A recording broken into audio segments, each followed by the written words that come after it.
नमस्कार दोस्तों, बहुत बहुत स्वागत करता हूं आप सभी का हमारे इस नए वीडियो में। नया साल, नई शुरुआत बसपा ने कर दी है।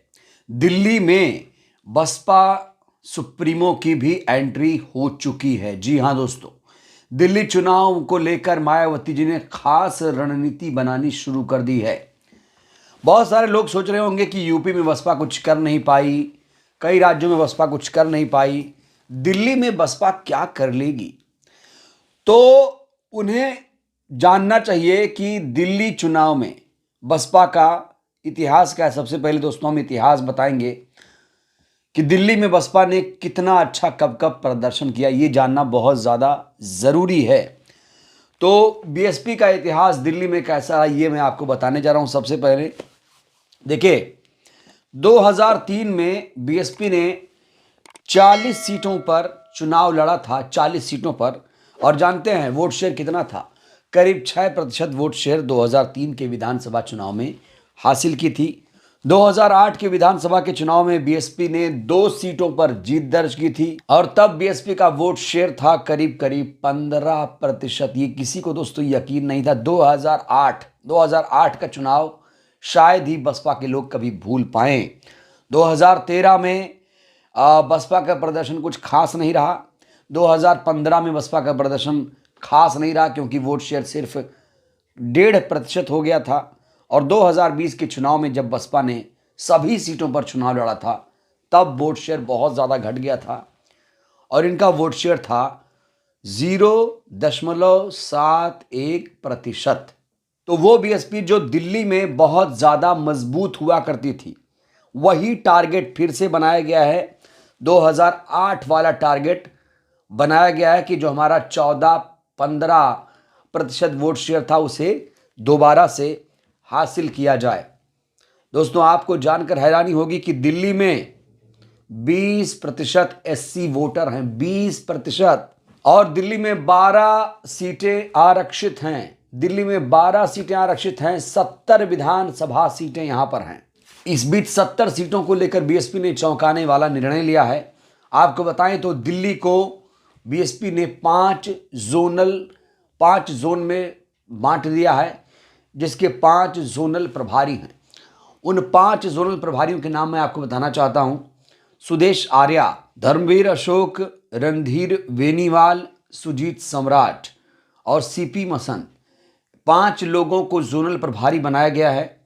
सीपी साहब को 3 सीटों की जिम्मेदारी दी गई है, सुदेश आर्या जी को 16 सीटों की, धर्मवीर अशोक जी को 20 सीटों की जिम्मेदारी, रणधीर बेनीवाल को 10 सीटों की जिम्मेदारी और सुजीत सम्राट जी को 12 सीटों की जिम्मेदारी। यानी महत्वपूर्ण जिम्मेदारी अगर देखा जाए तो सुदेश आर्या, धर्मवीर अशोक, रणधीर बेनीवाल, सुजीत सम्राट इसमें निभा रहे हैं।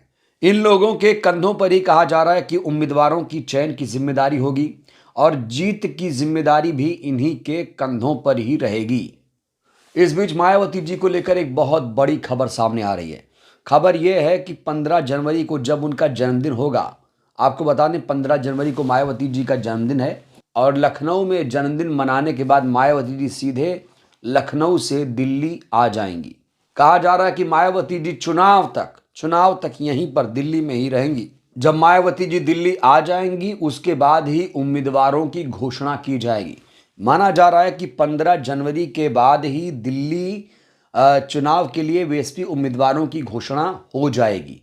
दोस्तों पार्टी की रणनीति आपको बताना चाहते हैं। पार्टी की रणनीति क्या है? खास रणनीति की अगर मैं बात करूं तो बड़ी रैलियां, रोड शो, नुक्कड़ सभा, डोर टू डोर जनसंपर्क बीएसपी ये करने वाली है।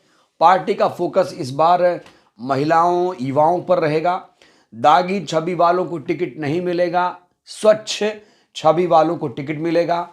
देखिए आपको बताऊं तो जब भी बसपा टिकट बंटवारा करती है अक्सर टिकट बंटवारे को लेकर सवाल खड़े हो जाते हैं। तो इसलिए कहा जा रहा है कि मायावती जी यहीं दिल्ली में जब रहेंगी तो जो भी टिकट का बंटवारा होगा उनकी देख रेख में 70 सीटों पर टिकटों का बंटवारा किया जाएगा।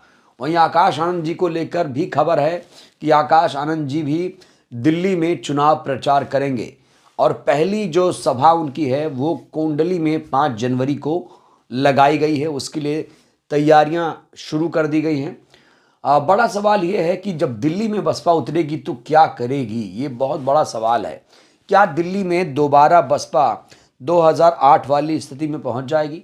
देखिए अगर आप अभी देखें मुकाबला दिल्ली में, तो आम आदमी पार्टी, बीजेपी, कांग्रेस पार्टी, हालांकि जो फाइट है आम आदमी पार्टी बीजेपी में बताई जा रही है। अब बीएसपी अगर दिल्ली में आएगी तो वो क्या करेगी, क्योंकि आप देख रहे हैं कि जो बीएसपी है यूपी में उसका प्रदर्शन क्या है। आज की डेट में यूपी में बसपा का सिर्फ एक ही एमएलए है। पार्टी का जो जनाधार है वो गिरा है। इसके बावजूद मायावती जी अगर दिल्ली को लेकर इतनी गंभीर हैं तो उसके पीछे के कारण क्या, ये भी जानना पड़ेगा आपको। देखिए, चुनाव आयोग की समीक्षा बैठक होने जा रही है। चुनाव आयोग एक समीक्षा बैठक करने जा रहा है। उसमें तय किया जाएगा कि जिन जिन पार्टियों को राष्ट्रीय पार्टी का दर्जा मिला है उनका रिव्यू किया जाए। एक समीक्षा होने वाली है चुनाव आयोग की। और आपको बताएं कि बसपा भी एक राष्ट्रीय पार्टी है, लेकिन दिल्ली चुनाव के बाद माना जा रहा है, बिहार चुनाव के बाद माना जा रहा है कि एक बड़ी बैठक चुनाव आयोग करने वाला है। और उससे पहले इसीलिए मायावती जी खुद इतनी ज़्यादा गंभीर हो गई हैं, तो पार्टी का प्रदर्शन और ज़्यादा बेहतर हो, सीटें जीते, वोट परसेंटेज ज़्यादा बढ़े बीएसपी का, इसको लेकर मायावती जी खुद रणनीति बना रही हैं। इसलिए वो 15 जनवरी के बाद खुद दिल्ली आ रही हैं। उन्हीं की देखरेख में टिकटों का बंटवारा होगा और आकाश आनंद भी फुल फॉर्म में नज़र आ रहे हैं।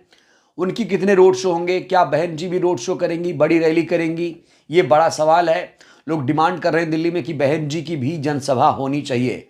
जैसे और लोग जनसभा यहाँ कर रहे हैं बड़े बड़े नेता, ऐसे मायावती जी अगर रैली करें दिल्ली में तो दिल्ली में भी बसपा वही 2008 का दौर फिर से देख सकती है। अगर रैली होगी, मेहनत करेगी पार्टी, तो जाहिर तौर पर बसपा यहाँ कुछ सीटें जीतने में कामयाब हो सकती है। लेकिन भैया मेहनत करनी पड़ेगी, बिना मेहनत के कुछ भी नहीं होगा। ऐसे ही रणनीति कहा जा रहा है कि बिहार में भी बसपा बनाएगी, बिहार चुनाव में भी बीएसपी उतरेगी और वहां पर भी दमखम के साथ चुनाव लड़ेगी। अकेले ही लड़ेगी कहा जा रहा। अभी दिल्ली में भी गठबंधन नहीं किया जा रहा है। अब देखते हैं आगे क्या कुछ होगा। बहरहाल 15 जनवरी को मायावती जी दिल्ली आएंगी तो क्या करेंगी वो देखना होगा। इससे पहले आपको बताएं तो आकाश आनंद 5 जनवरी को आ रहे हैं, वो क्या कहेंगे वो भी इंतजार रहेगा। बहरहाल इस वीडियो में इतना ही। क्या लगता है, क्या बीएसपी फिर से 2008 के दौर में लौट पाएगी? अपनी प्रतिक्रिया आप लोग भी दीजिएगा। बहुत बहुत धन्यवाद।